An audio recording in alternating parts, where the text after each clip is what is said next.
سمجھنے کی بات یہ ہے کہ اللہ تعالیٰ نے دنیا کی چھوٹی زندگی اور مرنے کے بعد کی کبھی نہ ختم ہونے والی زندگی کے بنانے کے لیے اللہ نے دین اسلام اتارا ہے.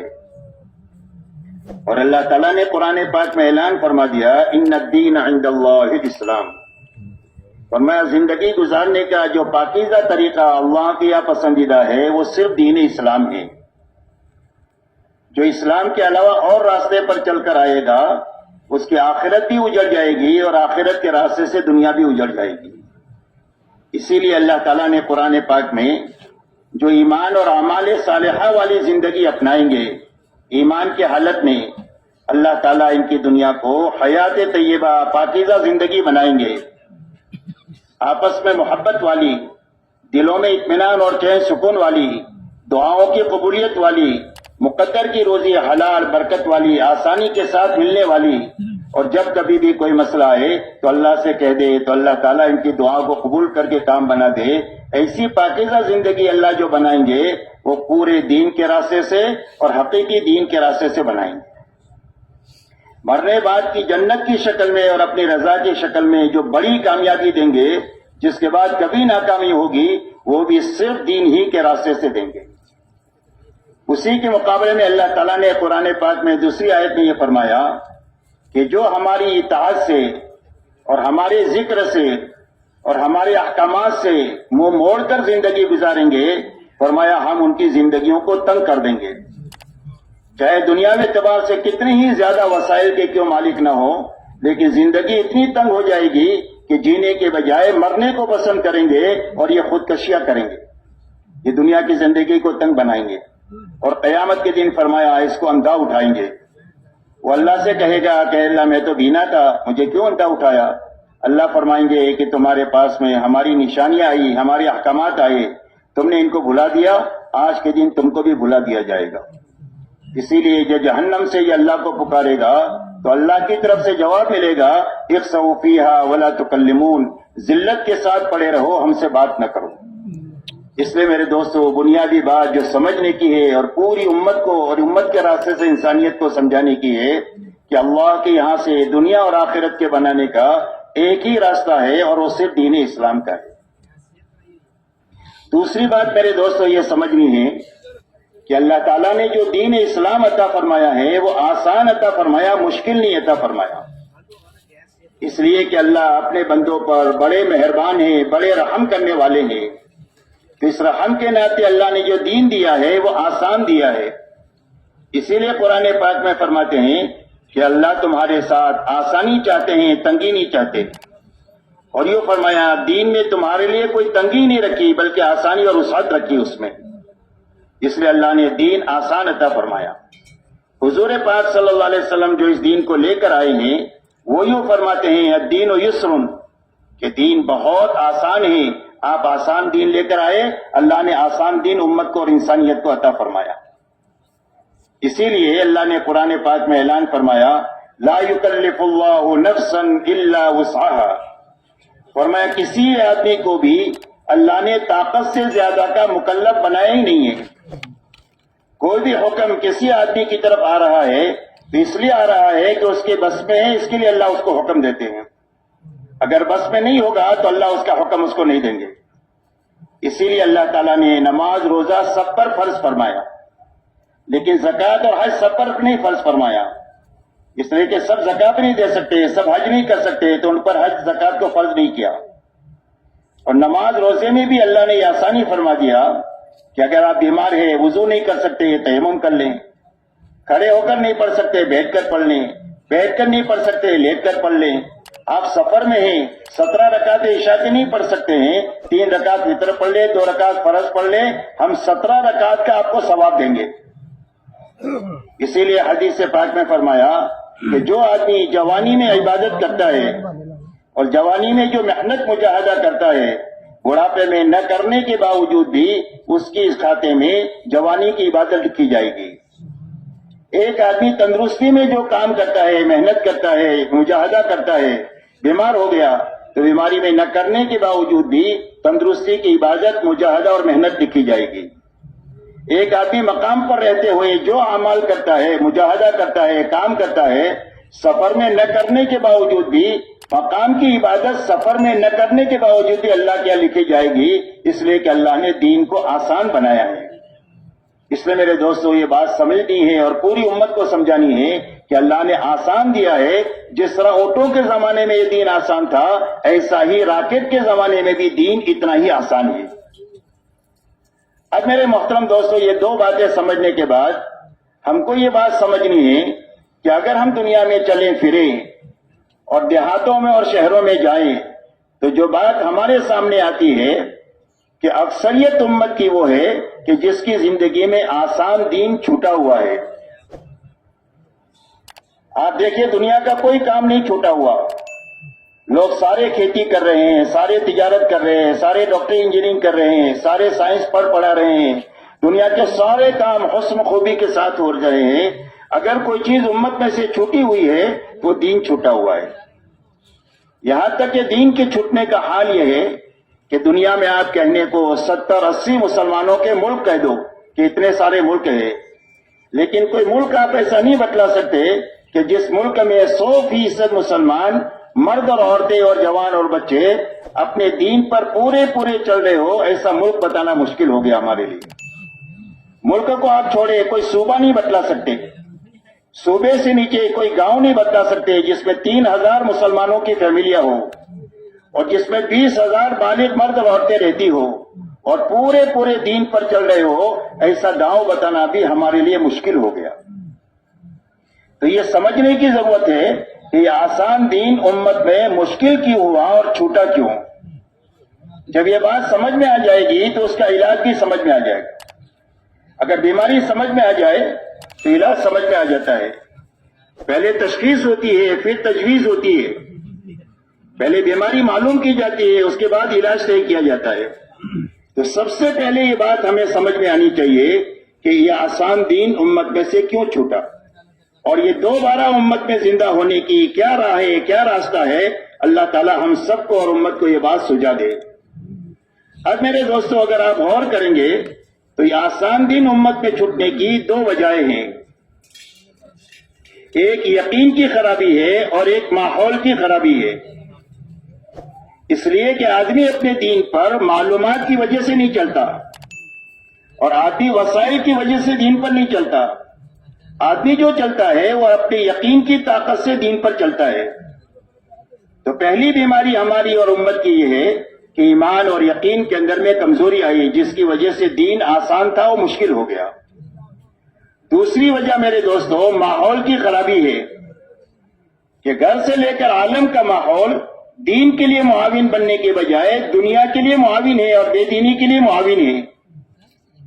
اور ماحول کا اثر ایسا ہوتا ہے جیسا کہ موسم کا اثر ہوتا ہے۔ سردی آئے تو سب کو سردی لگے گی، گرمی آئے تو سب کو گرمی لگے گی، بادشاہ کو بھی لگے گی، فقیر کو بھی لگے گی، امام صاحب کو بھی لگے گی، مقتدی کو بھی لگے گی۔ تو جس طرح موسم کا اثر ہے ایسا ہی ماحول کا اثر ہے۔ اگر ماحول میں اچھائیاں کثرت سے ہو، عام ہو، تو اچھائیوں کی طرف طبیعتیں چلے گی، اور اگر ماحول میں برائی عام ہو جائے تو طبیعتیں برائی پر چلے گی۔ اس لیے ایک حصی مثال سے اس کو سمجھا جا سکتا ہے کہ ایک عطار نے اپنی بیٹی کو چمڑے کے بیپاری کے یہاں بیاہا،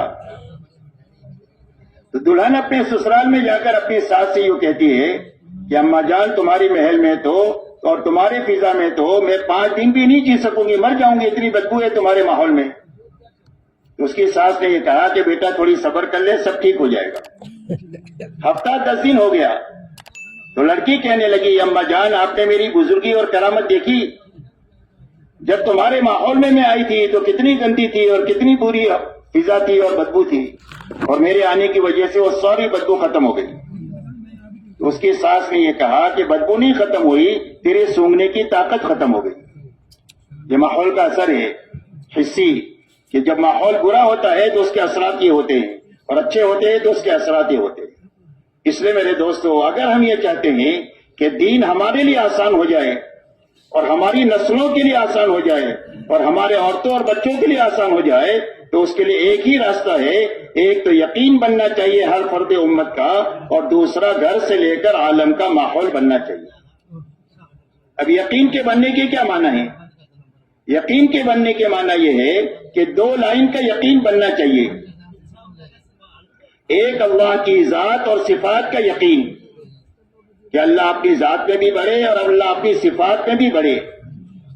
اللہ پالنے والے بڑے، حفاظت کرنے والے بڑے، مارنے والے بڑے، زندگی دینے والے بڑے، پکڑنے والے بڑے، معاف کرنے والے بڑے، اور اللہ اپنی ذات میں بھی بڑے اتنے کہ دنیا کے سارے درخت قلم بن جائے اور سارے سمندر روشنائی بن جائے اور سارے اولین اور آخرین اللہ کی بڑائی کو لکھنا شروع کرے تو یہ درخت کی قلمیں ختم ہو جائے گی، سمندروں کا پانی ختم ہو جائے گا.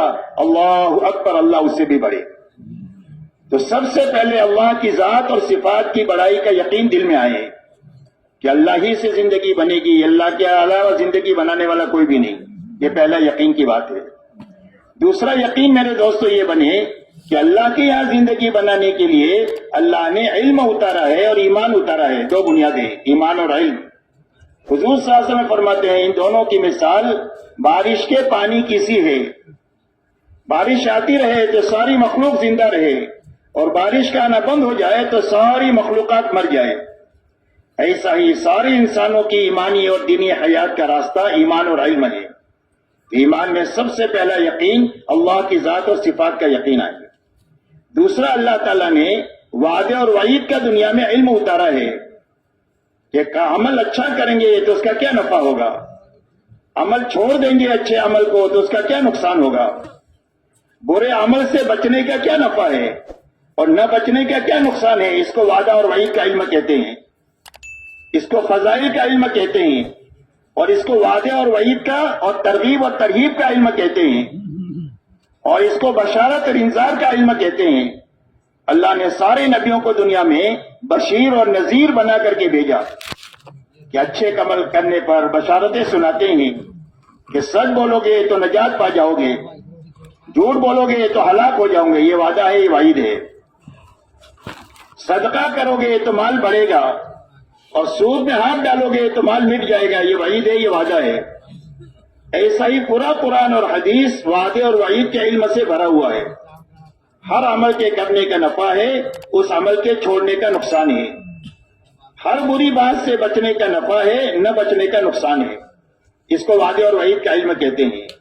آج حلال معلوم ہے، حرام معلوم ہے، لیکن اس کا یقین کمزور ہونے کی وجہ سے حلال اور حرام کی رعایت زندگیوں میں کم ہو گئی، بلکہ بعض جگہ پر ختم ہو گئی. سب کو معلوم ہے کہ صدقے سے مال بڑھے گا، سود سے مال مٹے گا، لیکن صدقہ کم ہو گیا، سود میں مال ہاتھ زیادہ پڑ گئے.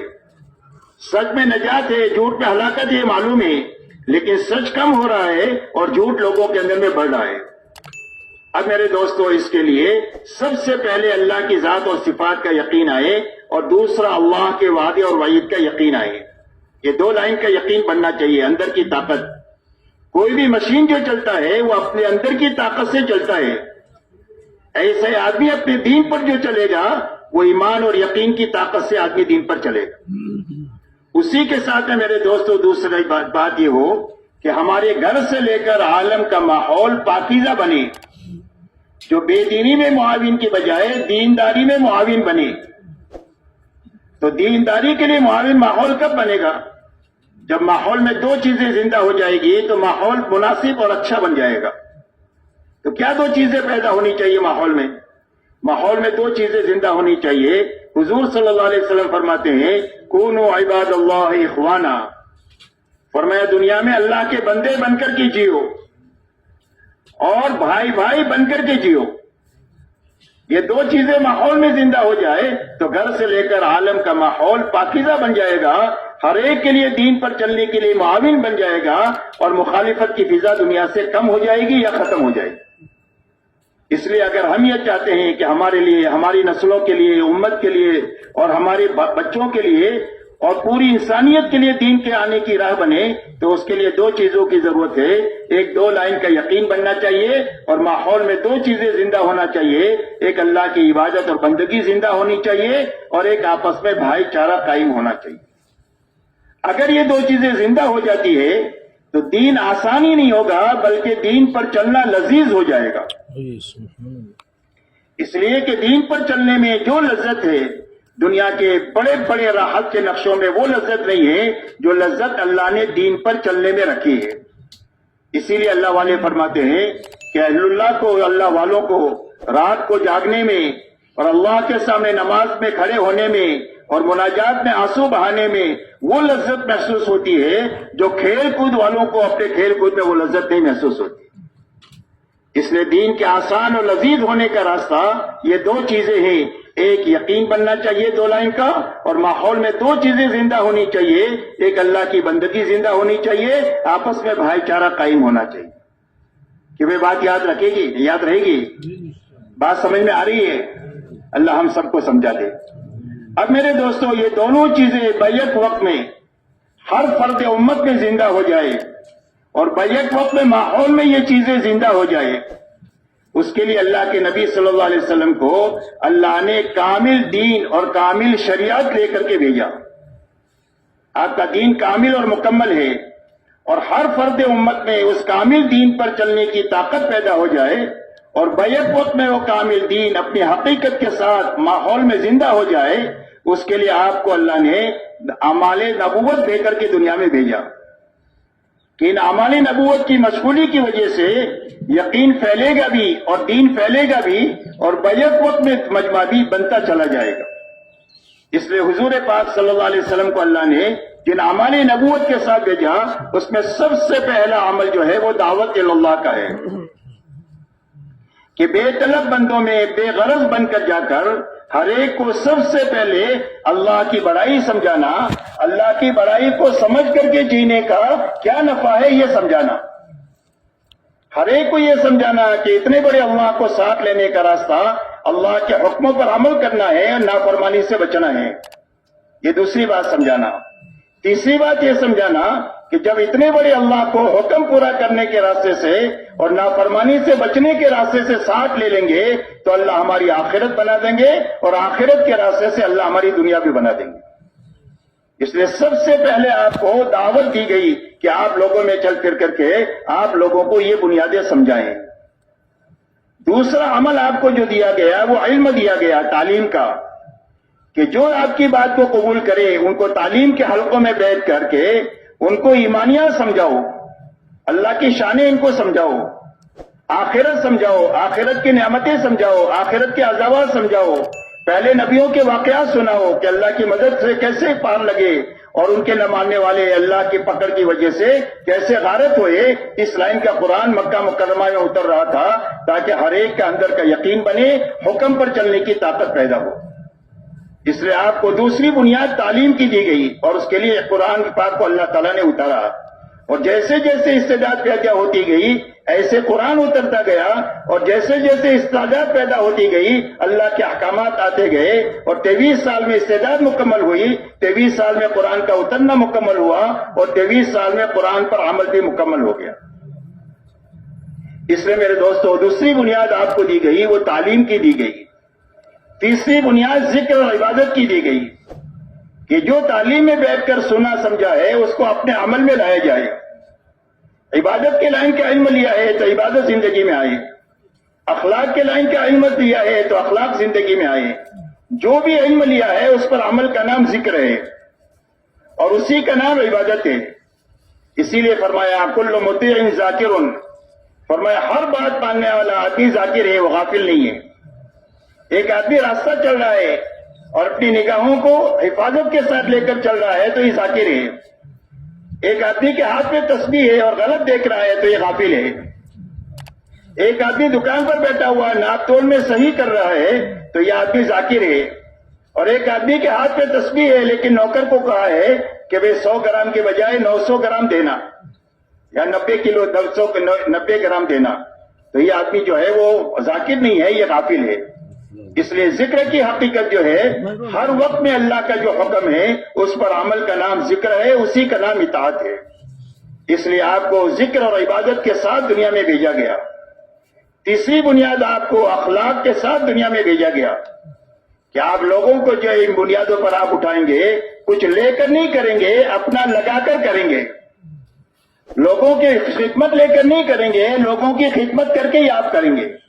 اس لیے یہ اعمال نبوت ہے یہ اعمال تربیت ہے، یہ اعمال ہدایت ہے. ان اعمال میں لگنے کی برکت سے 2 لائن کا نفع ہوگا، بیک وقت میں آدمی بھی بنے گا، بیک وقت میں ماحول بھی بنے گا. اسی لیے حضور پاک علیہ الصلوۃ والسلام نے جو آپ کی دعوت پر ایمان میں آیا، آپ نے ان سب کو ان اعمال سے گزارا کہ ہر آدمی داعی بن کر کے دنیا میں جیے. مکہ مکرمہ کی 13 سالہ زندگی میں انفرادی دعوت کا نظام تھا. مدینہ منورہ کی 10 سالہ زندگی میں اجتماعی دعوت کا نظام قائم ہوا، اور 10 سالہ زندگی میں 25 سے 27 سفر حضور صلی اللہ علیہ وسلم نے فرمائے، اور اپنے صحابہ سے تقریباً قریب اور دور کے کم زیادہ وقت کے لیے 150 سفر کرائے. تو آپ نے اپنے ساتھ امت کے ہر ایک فرد کو ایک تو دعوت میں لیا، دوسرا آپ نے ہر فرد امت کو دین کے سیکھنے اور سکھانے میں لگایا کہ ہر ایک سیکھے اور سکھائے. ایک آدمی نے سورہ فاتحہ سیکھ لیا ہے تو جو نہیں جانتا اس کو سکھائے. ایک آدمی نے سورہ اخلاص سیکھ لیا ہے، جس نے نہیں سیکھا ہے اس کو سکھلائے. سیکھے اور سکھائے، یہ حضور صلی اللہ علیہ وسلم کا دوسرا عمل ہے جس پر آپ نے ہر ایمان والے کو مشغول فرمایا. تیسرا، ہر ایمان والے کو اللہ کی ذکر اور عبادت میں لگایا کہ جو کچھ آپ سیکھ رہے ہو، سن رہے ہو، سمجھ رہے ہو، سمجھا رہے ہو، اس پر اپنی زندگی کو عملی زندگی بناؤ. عبادت کو سیکھ رہے ہو، سکھا رہے ہو تو اپنی زندگی میں عبادت کے ساتھ جیو. ذکر کو کہہ رہے ہو، سن رہے ہو تو اپنی زندگی میں ذکر کو لاؤ. تلاوت کی بات کہہ رہے ہو تو تلاوت کو اپنی زندگی میں لاؤ. غرض یہ کہ اپنی زندگی کو عملی زندگی بناتے ہوئے چلو. یہ تیسری بنیاد جو آپ نے امت میں زندہ فرمائی اور ہر فرد امت کو اس میں لگایا. چوتھی بنیاد ہر ایک ایمان والے کو اخلاق میں لگایا کہ ان اعمال میں لگنا بھی ہے، امت کو لگانا بھی ہے، لیکن کچھ سے لے کر کے نہیں لگانا ہے بلکہ اپنا لگا کر کرنا ہے اور خدمت کر کے لوگوں کو دینا ہے. ان اعمال نبوت میں آپ نے ہر ایمان والے کو مشغول فرمایا، اور ان اعمال نبوت میں مشغولی کے لیے آپ نے امت کے لیے 2 میدان تجویز فرمائے. ایک میدان نقل و حرکت کا اور ایک میدان مقامی محنت کا. ایک محنت ہجرت سے مشابہ ہے اور ایک محنت نصرت سے مشابہ ہے. اور آپ نے 23 سالہ دور نبوت میں 2 ہی جماعتیں بنائی ہے، تیسری کوئی جماعت نہیں ہے. یا تو مہاجرین ہیں یا انصار ہے. اور اللہ تعالیٰ نے قرآن پاک میں ارشاد فرمایا والسابقون الاولون من المہاجرین والانصار والذین اتبعوهم باحسان رضی اللہ عنہم ورضوا عنہ. فرمایا سابقین اولین مہاجر اور انصار میں کے، اور جو ان کے پیچھے پیچھے اخلاص کے ساتھ چلا اللہ ان سے بھی راضی ہو گیا اور پیچھے چلنے والوں سے بھی اللہ راضی ہو گیا. اس لیے آپ نے یہ 2 میدان تجویز فرمائے کہ ہر ایمان والا ایک تو نقل و حرکت میں ان اعمال کے ساتھ نقل و حرکت کرے، جب مقام پر واپس آ جائے نقل و حرکت سے. اس لیے کہ کوئی بھی آدمی پوری زندگی نقل و حرکت میں نہیں رہ سکتا. ہر ایک کے ساتھ بیوی بچے ہیں، ماں باپ ہیں، بھائی بہن ہیں، ان کی ذمہ داریاں ہیں، ان کے لیے کمانا ہے. فرمایا کسب الحلال فریضۃ بعد الفریضہ، حلال کمائی کے بعد، حلال فرائض کی ادائیگی کے بعد حلال کمائی میں لگنا بھی فرمایا فرض عین ہے. سوال منع ہے تو کہاں سے ضرورت پوری کریں گے؟ کہا حلال کمائی کے ذریعے سے پوری کریں گے. یہ ساری ذمہ داریاں ہیں تو آپ کی نقل و حرکت بھی ہوگی، نقل و حرکت سے آپ واپس بھی آئیں گے. نقل و حرکت کے زمانے میں ان اعمال میں لگے، واپس آنے کے بعد اگر ان اعمال میں نہیں لگیں گے اور ان کو ماحول نہیں ملے گا تو جس طرح ماحول سے متاثر ہو کر کے آدمی کی زندگی میں تبدیلی آتی ہے. ایک آدمی مقام پر فرائض کا اہتمام نہیں کرتا لیکن جماعت پہ جا کر تہجد پڑھتا ہے. ایک آدمی حلال حرام کی رعایت کے ساتھ مقام پر نہیں چلتا اور جماعت پہ جا کر کے سنت کا اتباع کرتا ہے جو ولایت کی علامت ہے. تو اتنی ترقی آدمی کی جو ہو رہی ہے وہ ماحول کی وجہ سے اور اعمال نبوت کی مشغولی سے ہو رہی ہے. اگر ان چیزوں سے واپس آنے کے بعد اگر مقام پر یہ دونوں چیزیں نہیں ملے گی تو یا تو آدمی جہاں تھا وہاں سے نیچے اتر جائے گا یا بالکل ضائع ہو جائے گا. یا تو جہاں پر تھا جماعت کے زمانے میں اس سے نیچے اترے گا یا بالکل ضائع ہو جائے گا. جیسے آپ نے لوہے کا ایک ٹکڑا ہے، اس کو آپ نے آگ میں رکھا تو پہلے ٹھنڈا بھی تھا اور پہلے کالا بھی تھا. اب آپ نے اس کو تندور میں رکھ دیا تو اب یہ لال بھی ہو گیا اور گرم ہو گیا.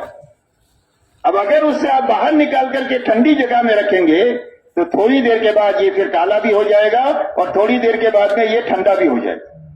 کیوں بھائی ایسی بات ہے؟ کیوں بھائی یہی ہوگا؟ کیوں بھائی بات سمجھ میں آ رہی ہے میں جو کہہ رہا ہوں؟ بہت آسان بات کر رہا ہوں، اللہ ہم سب کے لیے آسان فرما دے۔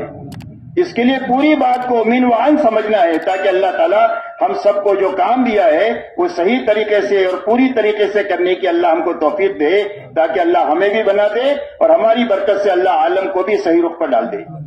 اس لیے میرے دوستو ہر بات کو اچھی طرح سمجھنا ہے۔ اب میرے دوستو اس کو گرم کا گرم رکھنے کا کیا راستہ کہ یہ گرم ہی رہے اور یہ کالا نہ ہو بلکہ یہ لال ہی رہے؟ تو اس کا ایک ہی راستہ ہے کہ ایک تندور میں سے نکال کر دوسرے تندور میں رکھ دیتے۔ اگر آپ ایک تندور میں سے نکال کر دوسرے تندور میں رکھیں گے تو یہ کالا بھی نہیں ہوگا اور یہ ٹھنڈا بھی نہیں ہوگا، بلکہ گرم کا گرم رہے گا، بلکہ یہ پگھلنے کے قریب ہو جائے گا۔ اتنی اس کی حرارت میں بھی تیزی آئے گی، اس کی لال پن میں بھی تیزی آئے گی۔ اسی لیے ہماری محنت میں یہ محنت کے دو رخ ہے، ایک نقل و حرکت کا رخ ہے اور ایک مقامی محنت کا رخ ہے کہ جب نقل و حرکت سے واپس آئے تو انہی اعمال میں اپنے آپ کو مشغول کرے۔ فرق صرف اتنا ہے کہ جماعت میں نکل کر پوری یکسوئی کے ساتھ ان اعمال میں لگنا ہوتا ہے، مقام پر آ کر کے اپنے گھر کاروبار کی رعایت کے ساتھ اس محنت میں اپنے وقت پر لگنا ہوتا ہے۔ لیکن جب اپنے وقت پر لگے گا تو جو ترقی جماعت میں ہوتی تھی اتنی ہی ترقی اس کو مقام پر ہوتی رہے گی، اس لیے کہ مقام پر مجاہدہ زیادہ ہے نکلنے کے بجائے۔ نکلنے میں جو مجاہدہ ہے وہ صرف آپ کے لاہور یا کراچی کے ایئرپورٹ کے چھوڑنے کا مجاہدہ ہے۔ جب آپ نے لاہور کا ایئرپورٹ چھوڑ دیا یا آپ نے کراچی کا لاہور چھوڑ دیا تو اب ساری رکاوٹیں ختم ہو گئی، نہ بیوی ہے، نہ بچے ہیں، نہ کاروبار ہے، نہ لینا ہے، نہ دینا ہے، کچھ نہیں ہے۔ اب جماعت میں یا تو مسجد کی چھت ہے یا اس کا فرش ہے۔ اب سارے کام کرنا اور پوری زندگی پورے اوقات میں کرنا یہ آسان ہو جاتا ہے، اس لیے کہ کوئی رکاوٹ نہیں۔ لیکن جب واپس آتا ہے آدمی تو ساری چیزیں ایسا منہ کھولے کھڑی رہتی ہے۔ ہم دیکھتے ہیں کہ تیرے بازو میں کتنا دم ہے، تو کہتا تھا اللہ کرتا ہے، اللہ کرتا ہے، اللہ کرتا ہے۔ اب دیکھتے ہیں کہ تیری بات میں کتنا وزن ہے۔ ایک طرف بیوی ہے، ایک طرف بچے ہیں، ایک طرف کاروبار ہے، ایک طرف لینا ہے، ایک طرف دینا ہے، ایک طرف نوکر ہے، ایک طرف سیٹ ہے۔ یہ سارے تقاضے مقام پر ہوتے ہیں۔ اب ان تقاضوں کے بیچ میں جب آدمی اپنے وقت اپنے اعمال پر، انفرادی اجتماعی اعمال پر قائم رہے گا تو یہ ضائع نہیں ہوگا، نیچے نہیں اترے گا، بلکہ جہاں تھا اس سے زیادہ ترقی کرے گا۔ اس لیے کہ رکاوٹوں کے باوجود کام پر کھڑا ہونا اس میں آدمی کی ترقی زیادہ ہے بقدر آسانی کے ساتھ عمل میں لگنے سے۔ یہ بات سمجھ میں آ رہی بھائی؟ اس لیے محنت کے یہ دو رخ دیے گئے کہ ایک تو نقل و حرکت کرے اور نقل و حرکت سے واپس آ جائے تو اپنے گھر کاروبار کی رعایت کے ساتھ جو اعمال دیے گئے ہیں ان اعمال کو اپنے وقت پر کرنے کے لیے جو اپنی دنیا کو آگے پیچھے کرنا پڑے اس کو آگے پیچھے کرے، اپنی خواہش کو توڑنا پڑے تو اس کو توڑے اور اس کو وقت پر کرے، تو وہی ترقی ہوگی جو جماعت میں نکل کے ہوگی۔ اس لیے کہ میرے دوستو یہ محنت چلے 4 مہینے، سال 7 مہینے کے لیے نہیں ہے بلکہ پوری زندگی کے لیے ہے کہ کام پر جیے اور کام پر مرے۔ اسی لیے فرمایا وَاعْبُدْ رَبَّكَ حَتَّى يَأْتِيَكَ الْيَقِينُ، فرمایا اللہ کی اطاعت اور کام میں لگے رہو، کب تک؟ فرمایا موت تک۔ دوسری جگہ پر فرمایا لَا تَمُوتُنَّ إِلَّا وَأَنْتُمْ مُسْلِمُونَ، اللہ فرماتے مسلمان ہو کر کے مریو۔ تو مسلمان ہو کر کون مرے گا؟ فرمایا جو مسلمان بن کر فرما بردار بن کر کے مرے گا، جیے گا، وہی فرما بردار بن کر کے مرے گا، اور جیسی زندگی ہوگی ایسا قیامت کے دن حشر میں اٹھنا ہوگا۔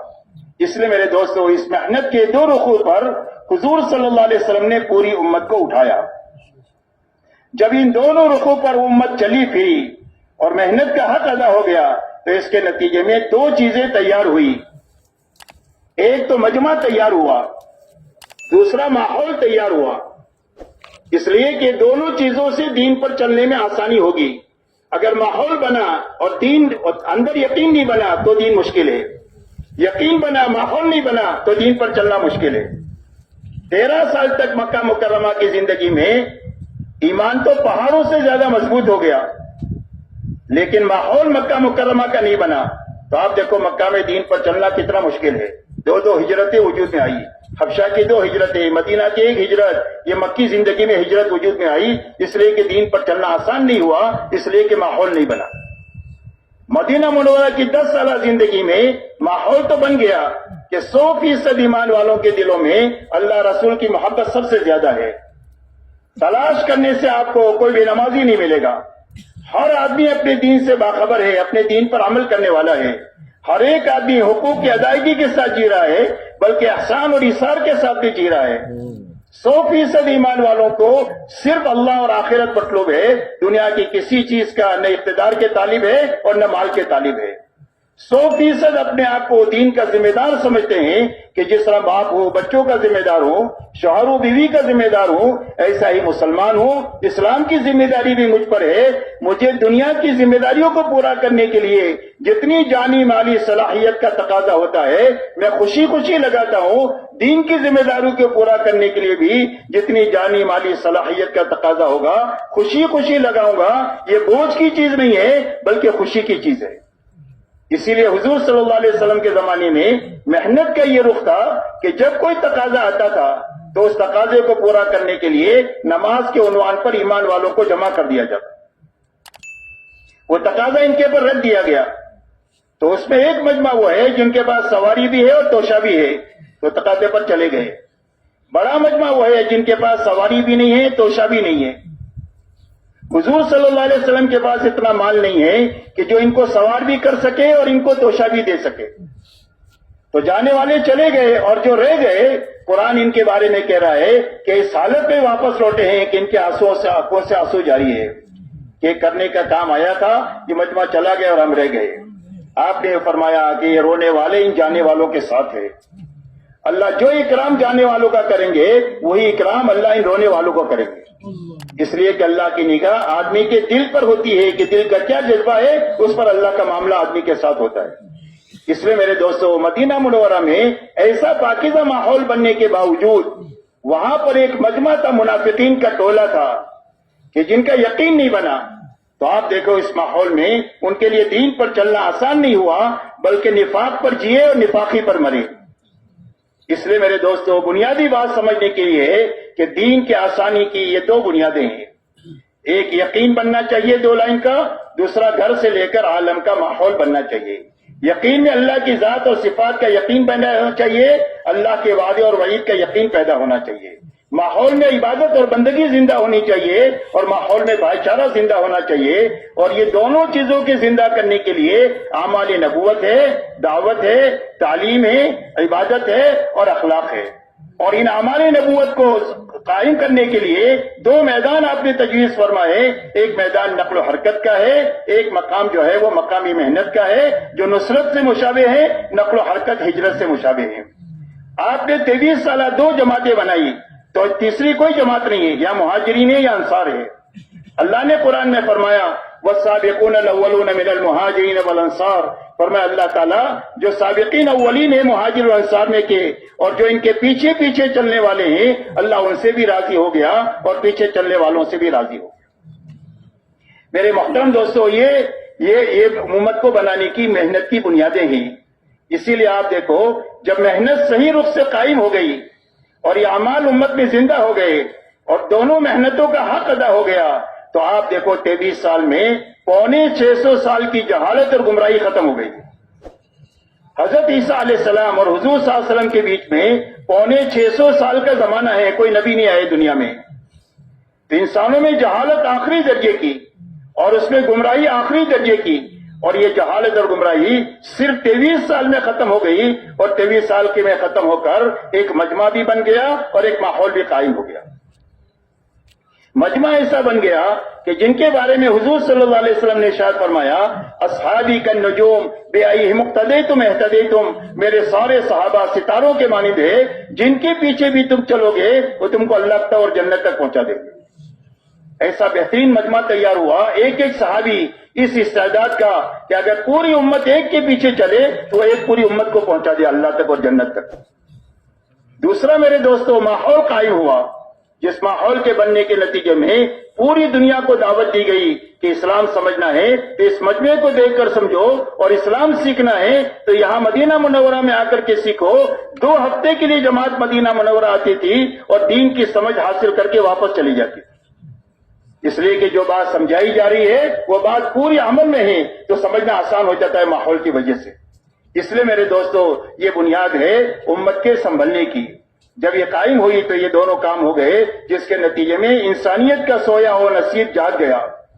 کروڑوں کروڑ انسان ہدایت کی طرف آئے ہیں. ان دو بنیادوں کی وجہ سے آئے ہیں, ایک مجمع کی وجہ سے آئے ہیں اور ایک ماحول کی وجہ سے آئے ہیں. اسی لیے میرے دوستو خلافت راشدہ کے صرف 30 سالہ دور میں, نبوت کا زمانہ 23 سال کا زمانہ ہے, اس کے بعد خلافت راشدہ کا 30 سالہ دور نبوت دور خلافت ہے. 53 سال کے عرصے میں دنیا کے کونے کونے میں حق بلند ہو گیا اور کفر نیچا ہو گیا, باطل زیر ہو گیا اور حق دنیا کے اندر میں گھر گھر میں پہنچا. اتنا بڑا کام ہوا, اس کی بنیاد میرے دوستو یہ اعمال نبوت ہے اور اس کے لیے محنت کے یہ 2 رخ ہے جس رخ پر آپ نے پوری امت کو اٹھایا ہے. اس لیے میرے محترم دوستو اللہ نے ایک بڑا کام ہمارے زمانے میں دیا ہے. امت پر رحم فرما کر اور انسانیت پر رحم فرما کر اللہ نے یہ بڑا کام عطا فرمایا ہے. مولانا الیاس صاحب کے ملفوظ میں کہیں پر یہ بات ہے کہ اگر کام کا یہ صحیح رخ قائم ہوا تو آنے والی صدیوں میں انسانیت کی ہدایت کا راز اس محنت پہ چھپا ہوا ہے. اور اس کام کو جب اللہ تعالیٰ نے ان کے دل پر کھولا اور انہوں نے اس کام کے کرنے کا ارادہ کیا تو وہ فرمایا کرتے تھے کہ اللہ نے مجھے کار نبوت عطا فرمایا ہے اور میں اس کام کو نبوت کا کام سمجھ کر رہا ہوں, کار نبوت یقین کر کے اس کام کو کر رہا ہوں. اور یوں فرمایا کبھی کہ میں تو اس کام کو قرن اول کا ہیرا سمجھتا ہوں, اللہ نے مجھے قرن اول کا ہیرا عطا فرما دیا.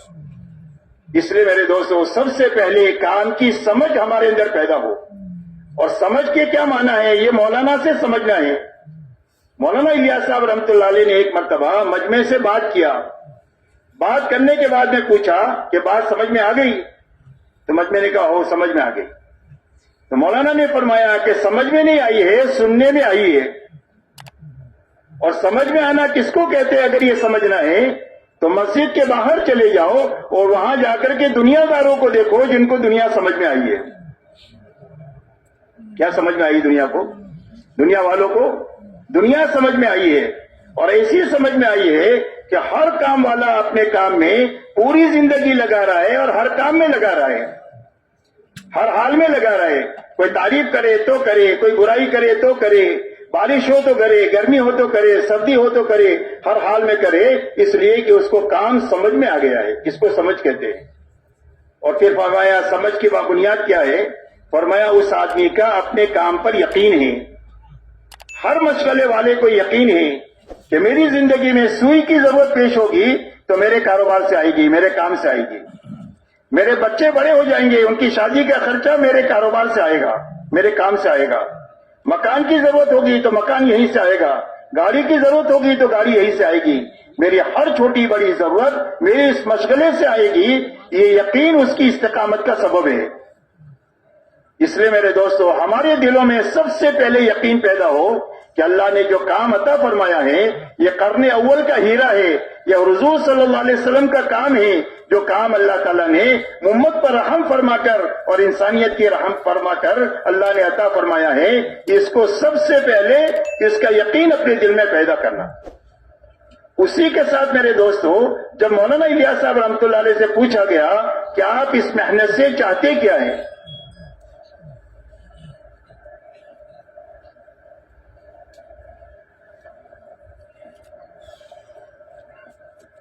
کیا آپ اس محنت سے کیا چاہتے ہیں؟ مولانا نے جو بات فرمائی ہے وہ اس محنت کی منزل ہے کہ کام کرنے والوں کو کہاں تک جانا ہے. اس لیے کہ منزل کا تعین نہیں ہوگا تو آدمی تھک ہار کر بیٹھ جائے گا یا حالات سے گھبرا کر کے راستہ بدل دے گا. جو بیٹھ جائے گا وہ بھی راستہ منزل گم کر دے گا اور جو راستہ بدل دے گا وہ بھی منزل گم کر دے گا. اس لیے کہ منزل تک پہنچنے کے لیے رخ کا صحیح ہونا ضروری ہے اور چلتے رہنا ضروری ہے. رخ بدل گیا تو بھی آدمی منزل سے دور ہو جائے گا. اگر کھڑا ہو گیا, چلنا بند ہو کر دیا تو بھی منزل سے دور ہو جائے گا. اس لیے میرے دوستو ہماری اس محنت کی منزل کیا ہے اور ہمارا کام کیا ہے کہ جو کار نبوت جس کو مولانا نے ارشاد فرمایا ہے, تو ہماری منزل کے بارے میں فرمایا کہ آپ اس محنت سے کیا چاہتے ہیں. فرمایا میں اس محنت سے یہ چاہتا ہوں کہ اس محنت کی برکت سے اللہ تعالیٰ امت میں ایسا مجمع پیدا فرما دے جس پر حضور صلی اللہ علیہ وسلم امت کو چھوڑ کر گئے تھے. آپ دنیا سے تشریف لے جاتے وقت میں امت کو جس سطح پر چھوڑے تھے اس سطح کا ایک مجمع دنیا میں وجود میں آئے. جب اس سطح کا وہ مجمع دنیا میں وجود میں آئے گا اللہ اس مجمع کو ذریعہ بنائیں گے حق کو دنیا میں چلانے کا. چاہے تھوڑے ہوں گھبرانے کی بات نہیں, کمزور ہو تو گھبرانے کی بات نہیں. اگر تھوڑے ہوں گے اللہ اپنی قوت ان کے ساتھ کر کے ان کو قوی بنا دیں گے, اور اگر یہ کمزور ہوں گے تو اللہ اپنے لشکروں کو ان کے ساتھ کر کے زیادہ کر دیں گے, اس لیے کہ اللہ کے لشکر لامحدود ہے. اللہ کے سوا کوئی نہیں جانتا کہ اللہ کے لشکر کتنے ہیں. جیسے صحابہ سے تھوڑی بھی تھے, کمزور تھے, اللہ نے اتنا بڑا کام لیا جن بنیادوں کی وجہ سے وہ بنیادیں امت کے زندہ ہو. میں اس محنت سے یہ چاہتا ہوں. تو حضور صلی اللہ علیہ وسلم دنیا سے تشریف لے گئے تو امت کو کن بنیادوں پر چھوڑا یہ سمجھنا ہے. آپ نے جن بنیادوں پر امت میں چھوڑا ہے وہ دو بنیادیں ہیں.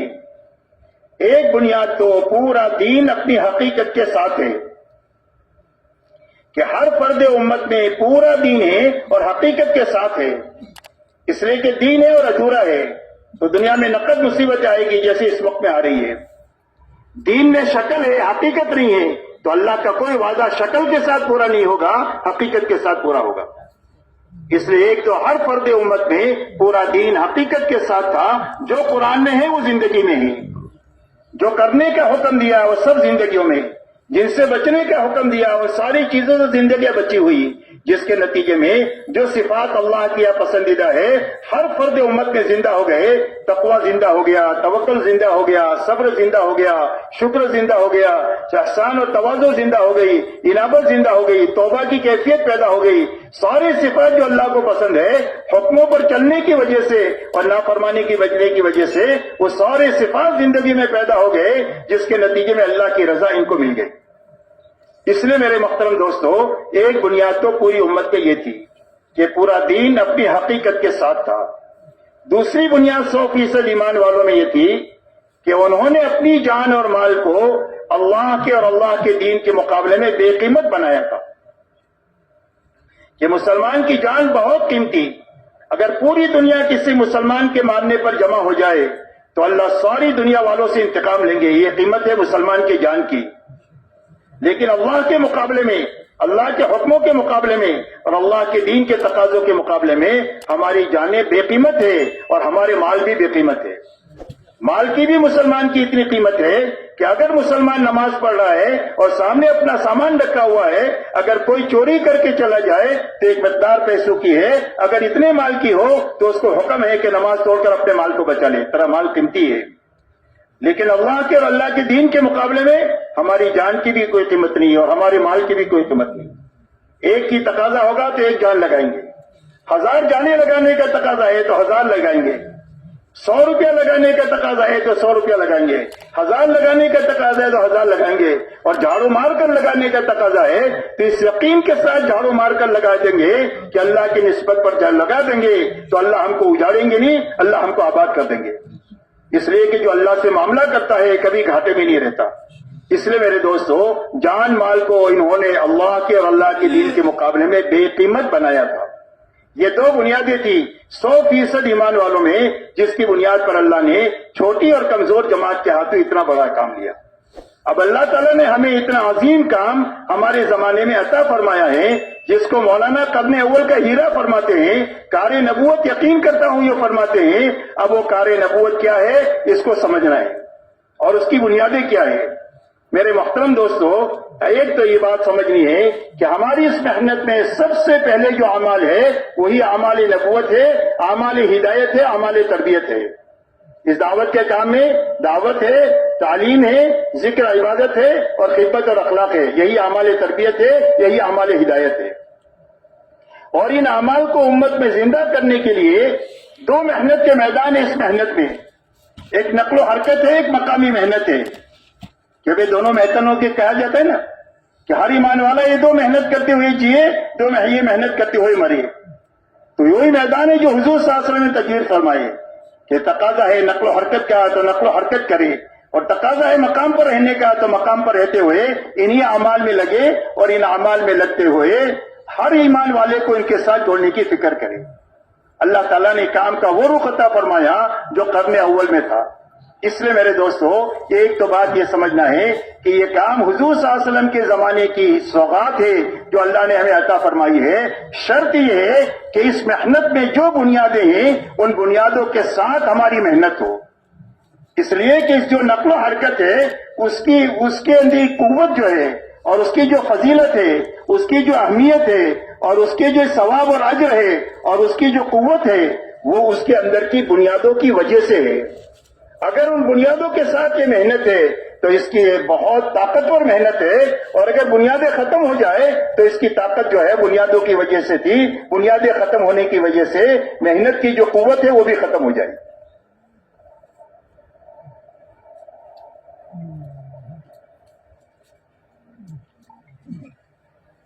اب میرے دوستو اس محنت میں سب سے پہلی بنیاد جو ہے نکلنے کی ہے. پوری امت کو یہ دعوت دی جاتی ہے کہ یہ اللہ کے راستے میں نکلے. تو نکلے تو کیوں نکلے اور نکل کر کیا کرے؟ نکلنے کے لیے سب سے پہلے ہر نکلنے والے کو اور نکالنے کی محنت میں کسی کو دنیا کی بنیاد پر نہیں اٹھانا ہے کہ تیرا مقدمہ پھنسا ہوا ہے، تبلیغ میں چلا جا، مقدمے سے نکل جائے گا، یا تیرا جو ہے نا وہ کاروبار فیل ہو گیا ہے، تبلیغ میں چلا جا ٹھیک ہو جائے گا. یہ بنیادیں نہیں ہے ہماری تبلیغ کی. ہر ایمان والے کے اللہ کے راستے میں نکلنے کی بنیاد یہ ہے کہ سب سے پہلے اس کے ذہن یہ بنایا جائے کہ اللہ سے میرا تعلق مضبوط ہو جائے تاکہ میں اللہ کے حکموں پر چلنے والا بنوں. اس کے لیے مجھے جانا ہے. اللہ کے احکامات کی عظمت آ جائے، آخرت کا فکر آ جائے، اسی کو ذہن بنانا ہے، اسی کے لیے لوگوں کو تیار کرنا ہے.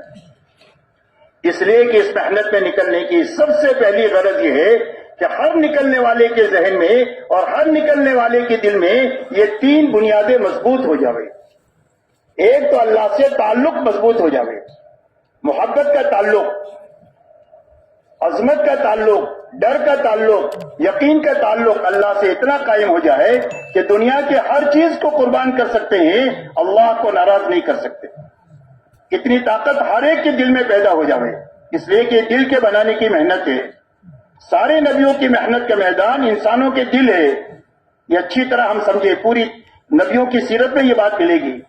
سارے نبی دلوں پر محنت کرنے کے لیے دنیا میں آتے ہیں. حضور صلی اللہ علیہ وسلم ارشاد فرماتے ہیں کہ انسان کے جسم میں گوشت کا ایک لوتڑا ہے، اگر وہ درست ہو جائے تو پورا انسان درست ہو جائے، اور وہ اگر بگڑ جائے تو سارا جسم بگڑ جائے. اور فرمایا وہ انسان کا دل ہے. اس لیے سب سے پہلے تبلیغ کی محنت کرنے والے کے دل کے بنانے کی محنت ہے.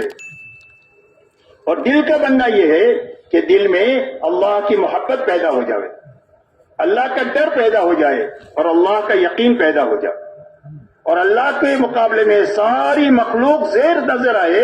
اگر مقابلے پر آ جائے تو سب کو ناراض کرنا آسان ہو جائے، اللہ کو ناراض کرنا ہمارے لیے مشکل ہو جائے. اتنا اللہ سے ہمارا تعلق بن جائے.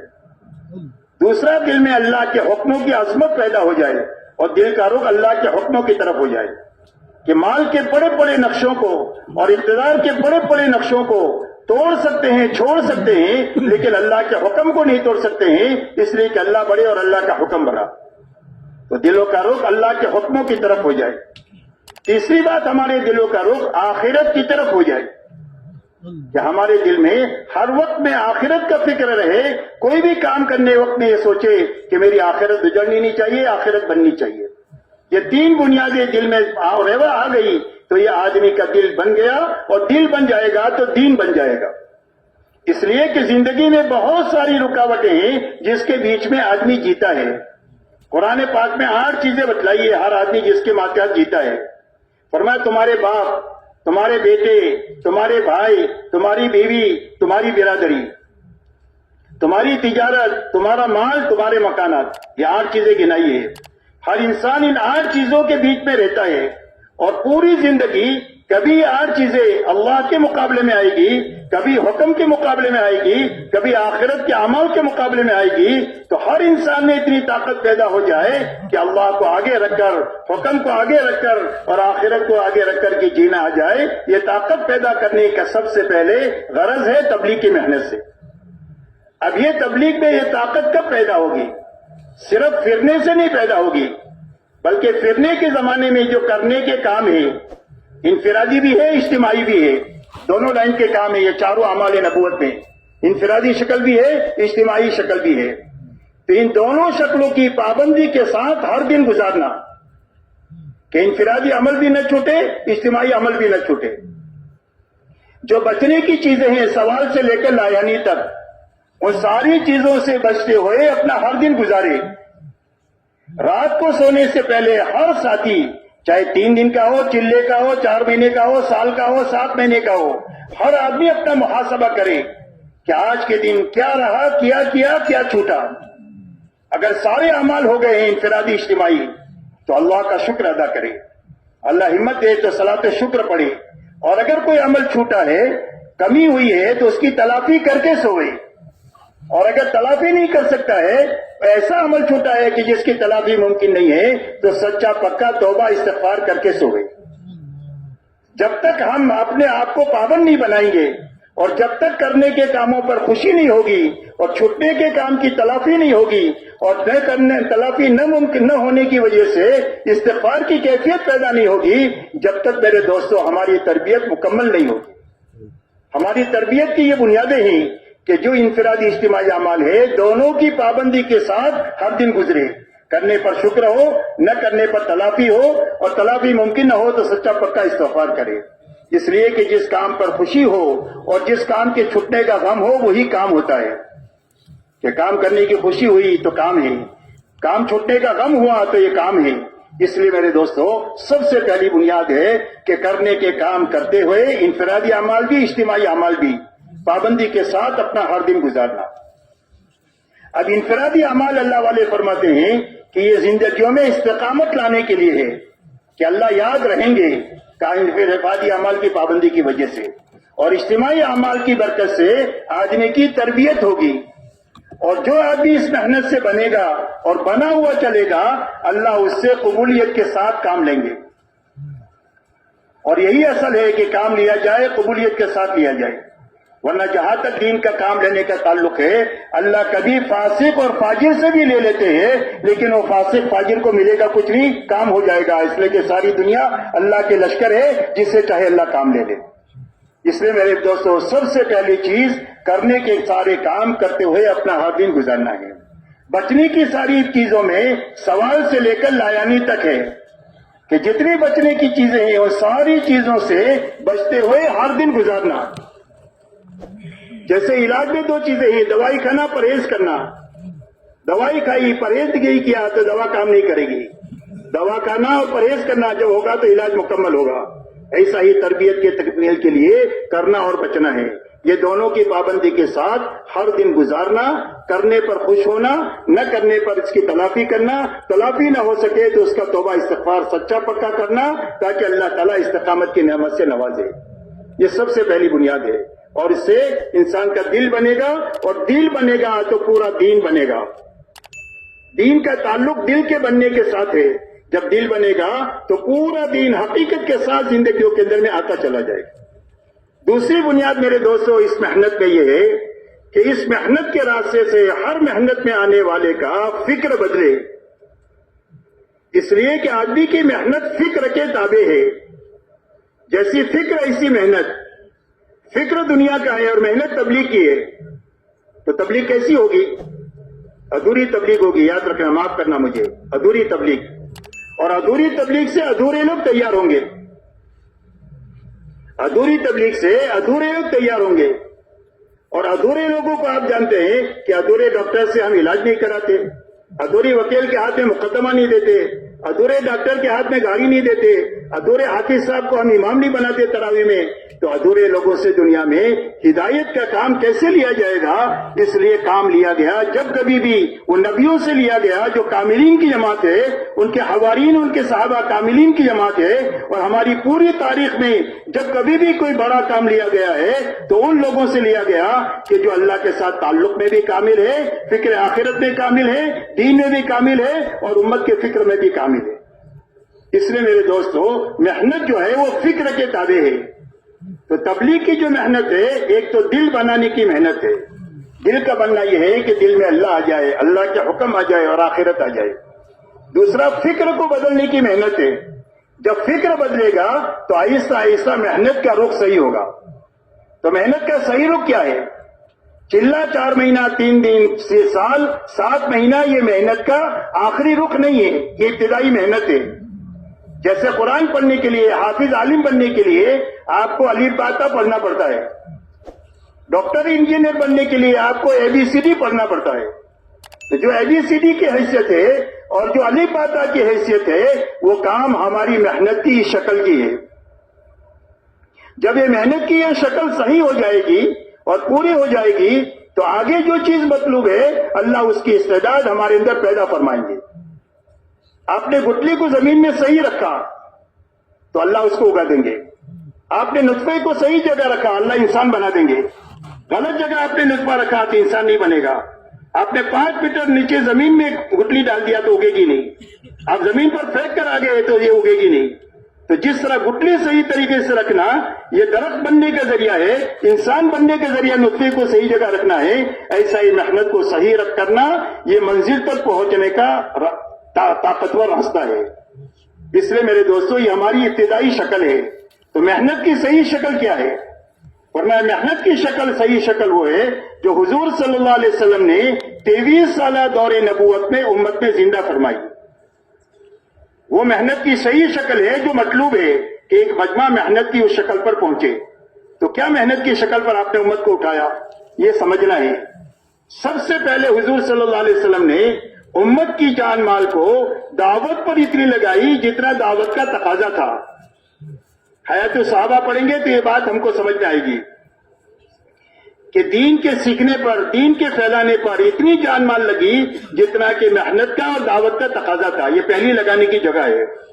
اور اتنی لگائی جتنا تقاضا تھا. ہم اپنے گھر کاروبار میں کتنے لگتے لگاتے ہیں؟ جتنا تقاضا اتنا لگتے لگاتے ہیں تو سارے تقاضے پورے ہو جاتے ہیں. تو دعوت پر جان مال اتنی لگی جتنا دعوت کا تقاضا تھا. نمبر 2، ہر ایمان والے کی جان مال عبادت پر لگوائی گئی تاکہ عبادت میں حقیقت پیدا ہو جائے، عبادت میں کمال پیدا ہو جائے. کتنی لگائے؟ فرمایا جتنا عبادت کا تقاضا ہے اتنی لگائے. نمبر 3، ہر ایمان والا اپنی جان مال اخلاق پر لگائے. اللہ کے مخلوق کو راحت پہنچانے پر، فائدہ پہنچانے پر اپنی جان مال کو لگاوے. کتنا لگاوے؟ فرمایا جتنا اخلاق کا تقاضا ہے اتنا لگاوے. نمبر 4، ہماری یہ ضرورتیں ہیں اور ہماری متعلقین کی ضرورتیں ہیں. ہمارے بھی بچے ہیں، ہمارے بھائی بہن ہیں، ہمارے ماں باپ ہیں، ان سب کی ضرورتیں ہیں جو ہمارے ذمے ہیں. تو ان ضرورتوں کے حاصل کرنے میں بھی لگنا ہے اور پوری کرنے میں بھی لگنا ہے، لیکن بقدر ضرورت لگنا ہے، اسراف سے بچ کر کے لگنا ہے. یہ 2 شرطیں ہیں اس میں کہ بقدر ضرورت لگے، اسراف سے بچ کر کے لگے. اس لیے کہ اسراف کی مثال اللہ والے فرماتے ہیں آگ کی آگ میں کتنا بھی لکڑی ڈالو سب کو جلا دے گی، اس کا پیٹ بھرے گا ہی نہیں. ایسا حال اسراف کا ہے. تو زندگی سے اسراف نکل جائے اور بقدر ضرورت لگنا آ جائے اس میں. اس لیے کہ اسلام میں رفانیت بھی نہیں ہے اور اسلام میں نفسانیت کی بھی گنجائش نہیں ہے. رہبانیت کہتے ہیں ملنگ بن کر کے جینے کو، کہ کچھ کرے نہیں، کونا پکڑ کر بیٹھے، گھر والوں کے لیے بوجھ بنے کہ بھئی ہم تبلیغ کریں گے، تم جو ہے نا کما کر کے ہم کو کراؤ اور ہمارے پر خرچ کرو. یہ کام کا رخ نہیں ہے. ہر آدمی کام کرے گا، ہر آدمی اللہ کے دین کے لیے خرچ کرے گا اور اپنے متعلقین کو بھی سنبھالے گا. اس لیے میرے دوستو اسلام میں رہبانیت کی گنجائش نہیں ہے اور اسلام میں نفسانیت کی بھی گنجائش نہیں ہے. نفسانیت کہتے ہیں مادہ پرستی کو، کہ آدمی کی زندگی کا مقصد پیسہ بن جائے، کہ پیسہ آنا چاہیے، حلال سے آئے، حرام سے آئے، جھوٹ سے آئے، سچ آئے، پیسہ آنا چاہیے. یہ نفسانیت ہے. یہ بھی غلط لوگوں کا سیوا ہے. اسلام ان دونوں کے بیچ کا صراط مستقیم ہے کہ ہر مسلمان کی گھریلو زندگی ہوگی، ہر مسلمان کی کاروباری زندگی ہوگی، لیکن دین کے ساتھ ہوگی اور دین کی محنت کے ساتھ ہوگی. دین کے ساتھ ہوگی اور دین کی محنت کے ساتھ ہوگی. کہ زندگی کی کیا ترتیب ہوگی؟ کہ زندگی کی ترتیب یہ ہوگی کہ جب دین کا حکم آئے گا اس کے مقابلے میں خواہش آئے گی یا دل کی چاہت آئے گی تو اس چاہت کو قربان کیا جائے گا، اس چاہت کو توڑا جائے گا اور حکم کو پورا کیا جائے گا، دعوت کے تقاضے کو پورا کیا جائے گا. اور جب کوئی دنیاوی تقاضا سامنے آئے گا تو اس دنیاوی تقاضے کو آگے پیچھے کیا جائے گا، دین کی اور دین کی محنت کے تقاضے کو نمبر 1 رکھا جائے گا. اتنا ہی مطالبہ ہر ایمان والے سے ہے اور اسی کا نام قربانی ہے. قربانی ملنگ بننے کا نام نہیں ہے. قربانی کہتے ہیں اللہ کے حکم کو پورا کرنے کے لیے دعوت کے تقاضے کو پورا کرنے کے لیے اپنی منمانی کو، اپنی چاہت کو قربان کرنا چھوڑ دینا. دعوت کے مقابلے میں، دین کی محنت، دین کے مقابلے میں دنیاوی کوئی تقاضا آیا تو اس تقاضے کو آگے پیچھے کریں گے، دین کو اور دین کی محنت کو اپنے وقت پر کریں گے. اسی کا نام قربانی ہے. اور اس قربانی پر اللہ تعالیٰ ہر ایمان والے کو روزانہ ہدایت میں ترقی دیں گے. ہدایت میں ترقی کی بنیاد مجاہدہ ہے، قربانی ہے، اور قربانی اسی کا نام ہے. تو ہدایت میں ترقی ہوگی تو کیا ہوگا؟ فرمایا ہدایت میں ترقی ہوگی تو اس کی طبیعت روز کام پر چلے گی. جب کاروبار میں نفع ہوتا ہے تو طبیعت کاروبار پر چلتی ہے. جب روحانی ترقی روزانہ ہوگی قربانی کے راستے سے تو روزانہ کام پر طبیعت چلے گی نہیں بلکہ دوڑے گی.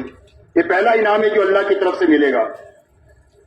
دوسرا انعام، اللہ حلال روزی دیں گے اپنے خزانے سے. قربانی کی برکت سے اللہ کے خزانے سے لینے کا سب سے بڑا دروازہ جو ہے وہ قربانی کا ہے. تیسرا انعام اللہ جو دیں گے وہ عافیت دیں گے. ایمان کے بعد سب سے بڑی نعمت جو ہے وہ عافیت کی ہے. حضور صلی اللہ علیہ وسلم فرماتے ہیں کہ اللہ سے عافیت مانگو. عافیت آ جائے تو جینا بھی آسان ہو جائے اور مرنا بھی آسان ہو جائے.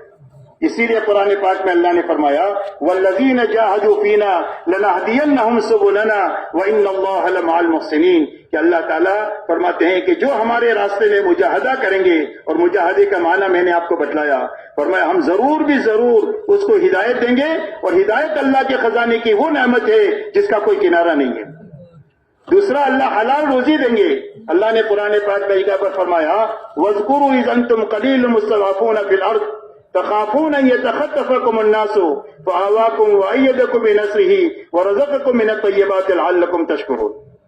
اللہ جل شانہ صحابہ سے فرماتے ہیں، ان کو مخاطب کر کے یاد کرو زمانے کو جب تم بہت تھوڑے تھے اور بہت کمزور تھے. ہر وقت تم کو یہ ڈر لگا رہتا تھا کہ مکہ کے بے ایمان ابھی ہم کو ختم کر دیں.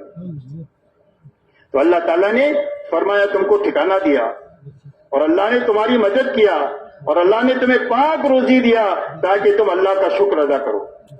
صحابہ 1000 سال تک دنیا کے راستے سے دنیا پر محنت کرتے تو اتنا نہیں مل سکتا تھا جو اللہ نے 25 سال کے عرصے میں ان کو عطا فرمایا.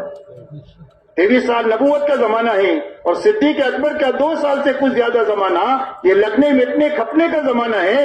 اتنا وقت لگانے کے بعد میں اللہ نے اتنا دیا کہ صدیوں تک اور ان کی اولاد کھاتی کھلاتی رہی، لیکن وہ ختم نہیں ہوا، اس لیے کہ اللہ کے خزانے سے آیا تھا اور یہ قربانی کے راستے سے آیا تھا. اس لیے میرے دوستو، امت جن حالات سے دوچار ہے ان حالات سے نکلنے کا شارٹ کٹ راستہ وہ ہے جس راستے پر حضور صلی اللہ علیہ وسلم امت کو چھوڑ کر گئے تھے، اور وہ محنت کا صحیح رخ قائم کرنا ہے. اب اس رخ تک پہنچنے کے لیے اللہ نے ہم کو یہ کام عطا فرمایا. اس کام کو صحیح کرنا اور پورا کرنا. صحیح کرنے میں سب سے پہلے کرنا اور بچنا، یہ پہلی بنیاد ہے. اس کے بغیر اس سے دل کی تربیت ہوگی اور دل بنے گا. دوسرا، فکر ہمارا دعوت کا بنے. فکر کے بننے کے معنی یہ نہیں ہے کہ ہم گھر کاروبار کو چھوڑ دیں گے. فکر بدلنے کے معنی یہ ہے کہ ایک آدمی کا ٹوپی بنانے کا کارخانہ ہے یا جوتا بنانے کا کارخانہ ہے. یہ جہاں بھی جائے گا جوتا اور ٹوپی دیکھے گا. شادی میں جائے تو یہ دیکھے اور میت میں جائے تو ٹوپی اور جوتا دیکھے، تاکہ میں اپنے کارخانے میں بناؤں، تاکہ لوگ پہنے، زیادہ کمائی ہو. کھاتا بھی ہے، پیتا بھی ہے، بچوں کو پالتا بھی ہے، پڑھاتا بھی ہے، سارے کام ہوتا ہے، لیکن فکر اس کا ٹوپی اور جوتے کا ہو گیا. ایسا ہی ہم سب کام کریں گے لیکن ہمارا فکر دعوت کا بنے، اللہ کے دین کا بنے، اللہ کی کلمے کی سربلندی کا بنے، انسانوں کی ہدایت کا بنے. جب یہ فکر بنے گا تو اب محنت کا رخ صحیح ہوگا. اب فکر بدلنے کے لیے کیا راستہ؟ فکر کے بدلنے کے لیے 2 لائن کی محنت ہے ہماری تبلیغ میں. ایک تبلیغ ہے، ایک محنت ہے، ایک گھر، ایک فرد سے ملنا، مل کر سب سے پہلے اس کو ایمان اور ایمان کا نفع سمجھانا. دوسرا، دین کا نفع بے دینی کا نقصان سمجھانا. تیسرا، اس کو آخرت سمجھانا، اور یہ سمجھا کر اس کو اللہ کے راستے میں نکلنے کے لیے تیار کرنا. یہ محنت کا رخ قائم کرنا. ہر جماعت 3 دن سے لے کر سال کی جماعت اپنے آپ کرنے اور بچنے کے ساتھ جماعت نکالنے کی محنت کرے. اس لیے کہ امت کا المیہ یہ نہیں ہے کہ امت کو دین معلوم نہیں ہے یا دین پر چلنے کے وسائل نہیں ہیں. دین معلوم بھی ہے، وسائل بھی ہے، لیکن اندر میں دین پر چلنے کی طاقت نہیں ہے. تجھے طاقت پیدا ہوگی تو دین زندگی میں آئے گا، اور طاقت کے پیدا ہونے کے لیے محنت کے دو رخ حضور صلی اللہ علیہ وسلم امت میں قائم فرمائے، ایک نقل و حرکت کا، ایک مقامی محنت کا۔ اس لیے ایک محنت ہر جگہ سے جماعت کے نکالنے کی محنت کرنا، ہر مسلمان سے ملنا، جہاں مسلمان ملے، گھر پر ملے، کھیت میں ملے، دکان میں ملے، کیرم کے اڈوں پر ملے، اللہ نہ کرے شراب کے اڈوں پر ملے، جہاں مسلمان ملے وہاں جا کر ان سے ملنا، مل کر ان کو ایمان سمجھانا، دین کا نفع سمجھانا، آخرت سمجھانا، اور اللہ کے راستے میں نکلنے کے لیے ان کو تیار کرنا۔ عذر معذرت کرے تو اس کا حل بتانا، اور ان کو نبیوں صحابہ کی قربانی سمجھانا۔ یہ محنت کا وہ رخ ہے کہ جس میں جتنا محنت کریں گے تھکیں گے، اتنا ہمارا فکر جو ہے وہ دعوت کا بنے گا۔ اس لیے ہر جگہ سے جماعت نکالنے کی محنت کرنا، کہیں نکلے گی کہیں نکلے گی، گھبرانے کی بات نہیں، محنت پوری کرنا اصل ہے۔ محنت کا نام کام ہے، نتیجے کا نام کام نہیں ہے۔ نتیجہ اللہ کے ذمہ ہے۔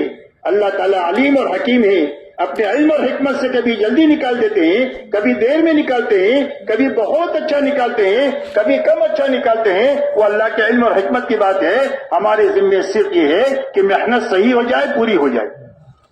حضور صلی اللہ علیہ وسلم طائف تشریف لے گئے تو آپ کی محنت سے فوری طور پر کوئی بھی خاطر خواہ نہ نفع نہیں ہوا سوائے پریشانی اور مصیبت کے، لیکن وہ محنت اللہ کے دربار میں ایسی مقبول ہوئی کہ آسمانی دنیا میں ہلچل مچ گئی۔ فرشتوں نے آ کر کہا اللہ کے نبی آپ اجازت دیں تو دونوں پہاڑوں کو ملا دیتے ہیں، یہ چٹنی بن جائیں گے سارے۔ آپ نے فرمایا کہ میں تو رحمت بنا کر بھیجا گیا ہوں، مجھے امید ہے کہ یہ نہیں مانیں گے تو ان کے اولاد مانیں گے، لیکن وہ محنت اتنی قبول ہوئی کہ آسمانی دنیا میں ہلچل مچ گئی۔ اس لیے میرے دوستو اپنے فکر کو بدلنے کے لیے اپنے آپ کو اس محنت میں تھکانا ہے، یہ پہلی بنیاد ہے فکر کے بدلنے کے لیے۔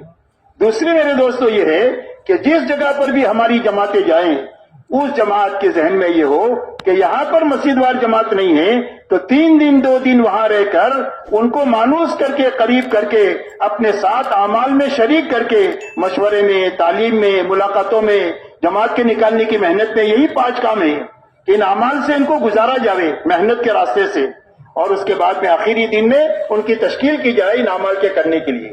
جب کام کی سوجھ بوجھ حاصل کریں گے تھوڑی بہت اور کام کا نفع دیکھیں گے کہ جماعت کے آنے کی وجہ سے ماشاءاللہ نمازی بڑھ گئے، تو یہ نفع بھی سامنے آیا، کام کی سوجھ بوجھ بھی آئی، تو کام کرنے کے لیے تیار ہو جائے۔ اب ان کے اعمال کا وقت طے کر دینا، مشورہ کب کرو گے، تعلیم کب کرو گے، ملاقاتیں کب کرو گے، گشت کون سے دن کرو گے، 3 دن کون سے ہفتے میں جاؤ گے، یہ طے ہو گیا تو آپ نے مسجد وار جماعت کا بیج ڈال دیا، اللہ اس کو اگائیں گے۔ ہمارے بس میں اتنا ہے وہ ہم کر دیں، جب ہمارے بس میں نہیں ہے وہ اللہ کر دیں گے۔ ایسی ترتیب ہے کہ ہمارے بس میں اتنا ہم کر دیں، ہمارے بس میں نہیں ہوگا وہ اللہ کر دیں۔ اس لیے جماعت بنانا، بنی ہوئی جماعت ہے کسی جگہ پر لیکن کام پر نہیں ہے، تو ہر جانے والی جماعت کو یہ کام سمجھانا کہ وہاں پر اچھی طرح جائزہ لو کہ وہ جماعت جو ہے وہ کام پر ہے یا صرف نام کی ہے۔ اگر کام پر نہیں ہے تو دیکھو کس لائن کی کمزوری ہے۔ تو ہر جانے والی جماعت کے ذہن میں یہ ہونا چاہیے کہ مجھے وہاں پر جس لائن کی کمزوری ہے اس کو دور کر کے آگے بڑھنا ہے، اس کے لیے اپنی فکری طاقت لگانی ہے، سمجھانے کی طاقت لگانی ہے، دعا کی طاقت لگانی ہے تاکہ جو کمزوری ہے وہ دور ہو جائے۔ تو اس کے لیے مسجد وار جماعت بنانا یہ دوسری محنت ہے۔ بنی ہوئی جماعت ہے تو اس کو کام میں لگانا یہ اس کا جز ہے۔ یہ 2 محنتیں ہیں، ایک نقل و حرکت بڑھانے کی محنت، ایک مسجد وار جماعت کے بنانے کی اور بڑھانے کی محنت۔ اسی کے لیے اپنے آپ کو تھکانا اور اسی کے لیے اپنے آپ کو گھلانا۔ مولانا الیاس صاحب رحمۃ اللہ علیہ کا ملفوظ ہے کہ ہمارے کام مقصود تعب ہے۔ تعب کہتے ہیں تھکنے کو، کہ آدمی اتنا تھکے کہ اللہ کو پیار آ جائے تو کام ہو گیا۔ تو تھکنا کب ہوگا؟ جب کریں گے، بچیں گے، جماعت نکالنے کی محنت کریں گے۔ جماعت کو صندوق میں رکھیے کہ تالا کھول کے آپ نکال دیں گے۔ جماعت نکالنے کے لیے بہت پاپڑ بیلنا پڑتا ہے، بہت تھکنا پڑتا ہے، بہت صلاۃ الحاجہ پڑھنی پڑتی ہے، بہت صدقہ کرنا پڑتا ہے اور بہت راتوں کو رونا پڑتا ہے، تب جا کر کے جماعتیں نکلتی ہے۔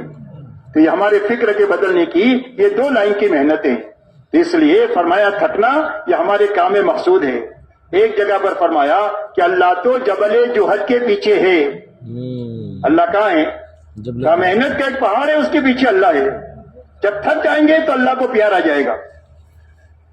جب باپ تھک کر آتا ہے تو گھر والوں کو پیار آ جاتا ہے، شوہر تھک کر آ جائے تو بیوی کو پیار آ جاتا ہے, بیٹا تھک کر آ جائے تو ماں باپ کو پیار آ جاتا ہے. جب ہم اللہ کے لیے تھک جائیں گے تو اللہ کو پیار آ جائے گا, اور اللہ کا پیار ہماری طرف متوجہ ہو جائے گا تو آپ یقین مانو ہمارا کام ہو جائے. اس لیے اللہ کے پیار کو متوجہ کرنے کا کام اپنے آپ کو تھکانا ہے. ان 3 بنیادوں کو سامنے رکھ کر اپنے آپ کو دن بھر تھکانا, اور تھکانے کے بعد میں ہمارے اندر میں اس محنت کے ذریعے سے غرور نہ آئے بلکہ نور آئے, تواضع آئے, بڑائی نہ آئے, عمومیت آئے, خصوصیت نہ آئے, ہم اکرام کے طالب نہ بنیں بلکہ ہمارے اندر فنائیت آئے اور ہمارے اندر تواضع آئے, ہمارے اندر نور آئے, ہمارے انتظاری آئے, ہمارے اندر امت کا درد و غم آئے, ہماری اندر انسان کی فکر آئے. اس کے لیے رات کو اچھا وقت لے کر اللہ کے سامنے خوب اچھی طرح نماز پڑھنا, لمبا قیام کرنا, بڑی بڑی صورتیں یاد کرنا اور صورتیں یاد کر کے نماز میں پڑھنا, لمبا قیام کرنا, لمبا رکوع کرنا, لمبا سجدہ کرنا, اچھی نماز پڑھ کر کے پھر اللہ کے سامنے نماز میں دعا میں آہوزاری میں لگنا.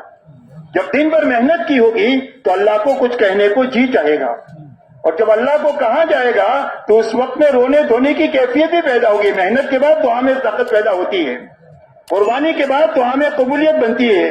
حضرت ابراہیم علیہ السلام کی محنت بڑی, قربانی بڑی, ان کی دعا بھی بڑی. جتنی محنت بڑی ہوگی اتنی دعا میں قوت بھی ہوگی اور اس میں قبولیت کی شان بھی پیدا ہوگی. اس لیے میرے دوستو اللہ کے سامنے پھر نماز میں دعا میں آہوزاری میں لگنا. اس وقت میں امت جن مسائل سے دوچار ہے ان مسائل سے نکلنے کا راستہ اللہ کی نسبت پر اپنے آپ کو تھکانا ہے اور رات کو اللہ کے سامنے آنسو بہانا ہے. یہ آنسو آگ کے سمندروں کو بجھانے والے ہیں. جو مسائل ہیں ان مسائل سے نکلنے کا راستہ اللہ کے سامنے آنسو بہانا ہے, اللہ کی نسبت پر اپنے آپ کو تھکانا ہے. اس لیے کہ ہمارا پورا کام دعوت اور دعا ہے. نقل و حرکت کی مثال برتن کی ہے. برتن خالی ہے تو اس کی قیمت نہیں, کہ پانی کا بوتل ہے پانی نہیں ہے, اور اگر پانی ہے تو 20 روپیہ 25 روپیہ ہے, دودھ ہے تو 50 روپیہ ہے, شہد ہے تو 500 روپیہ ہے, چاندی ہے تو ہزاروں روپیہ ہے, سونا ہے تو لاکھوں روپیہ ہے. ظرف کی قیمت مظروف کی وجہ سے ہوتی ہے, کہ برتن کی قیمت اندر کی چیز کی وجہ سے. ایسا ہی ہماری جو محنت کی نقل و حرکت ہے اس کی قوت اور طاقت دعوت اور دعا ہے, کہ زیادہ سے زیادہ ہمارا وقت اور ہماری محنت, ہماری فکر, ہماری دعا کی طاقت دعا میں لگے اور ہماری طاقت دعوت میں لگے. یہ روح ہے. سارے نبیوں کو اللہ نے دعوت اور دعا کے ساتھ بھیجا ہے, تو دعوت اور دعا اس کام کا روح ہے, اس میں عنصر غالب ہونا چاہیے. لیکن دعوت اور دعا جہالت کے ساتھ نہ ہو, علم کے ساتھ ہو. دعوت اور دعا غفلت کے ساتھ نہ ہو, اللہ کے ذکر کے ساتھ ہو. اور دعوت کا جو علم ہے وہ فضائل کا علم ہے, وعدے اور وعید کا علم ہے, ترغیب اور ترہیب کا علم ہے, جو فضائل کی کتابوں میں اللہ والوں نے اللہ والوں کے اشاروں پر جمع کیا ہے. اس علم کو اچھی طرح گھنٹوں بیٹھ کر کے لینا اور اپنی دعوت میں اس کو چلانا. اسی کے ساتھ میں اللہ سے اپنا تعلق روز بڑھانے کے لیے نوافل کی کثرت کرنا, تلاوت کی کثرت کرنا, ذکر کی کثرت کرنا, دعاؤں کی کثرت کرنا, اللہ کے سامنے رونے دھونے کی کثرت کرنا, تاکہ اللہ سے ہمارا روز تعلق بڑھے. جب اللہ کا تعلق دل میں پیدا ہو جائے گا تو اللہ کا تعلق ہم کو رذائل سے بچا دے گا اور ہم کو خسائل کے اوپر آمادہ کر دے گا. اللہ کا تعلق یہی حفاظت کا سب سے بڑا سبب ہے. اسی لیے صحابہ کی شان فرمائی گئی رکعن سجدہ. فرمایا صحابہ کون ہیں؟ بہت رکوع کرنے والے, بہت سجدہ کرنے والے. کیا چاہتے ہیں؟ فرمایا اللہ کا فضل چاہتے ہیں اور اللہ کی رضامندی چاہتے ہیں اور کچھ نہیں چاہتے. اس لیے میرے دوستو اللہ کے ذکر کے ساتھ دعوت اور دعا اور ذکر کی کثرت کے ذریعے سے ہمارا روز اللہ سے تعلق پڑنا چاہیے. سونے والا آدمی سونے کو نہیں جگا سکتا ہے, جاگا ہوا آدمی سوئے کو جگا سکتا ہے. ہمارا تعلق اللہ سے بڑھے گا تو ہم لوگوں کو ہم اللہ کے ساتھ جوڑ سکیں گے. اگر ہمارا ہی تعلق نہیں جوڑا تو ہم لوگوں کے ساتھ جوڑ نہیں سکتے ہیں. باتیں تو ہو سکتی ہے, لوگوں کو اللہ کے ساتھ ہم جوڑ نہیں سکتے. اس لیے اللہ سے تعلق پیدا کرنے کے لیے ذکر کی کثرت کرنا, اسی کے ساتھ دعوت اور دعا اخلاق کے ساتھ, دعوت اور دعا اخلاق کے ساتھ. اس لیے کہ اخلاق دعوت کا ہتھیار ہے. دعوت اخلاق کے ذریعے سے دعوت میں لوگ آتے رہیں گے جوک در جوک اور آپ سے چمٹے رہیں گے, اور اخلاق نہیں ہوں گے تو آئیں گے اور چلے جائیں گے کہ چھاؤ کی تلاش میں آئے تھے, یہاں بھی دھوپ ہی دھوپ ہے, تو واپس چلے جائیں گے. اس لیے دعوت اور دعا اخلاق کے ساتھ, اور دعوت اور دعا منمانی کے ساتھ نہیں, قربانی کے ساتھ. منمانی کے ساتھ آدمی نہیں بنتا,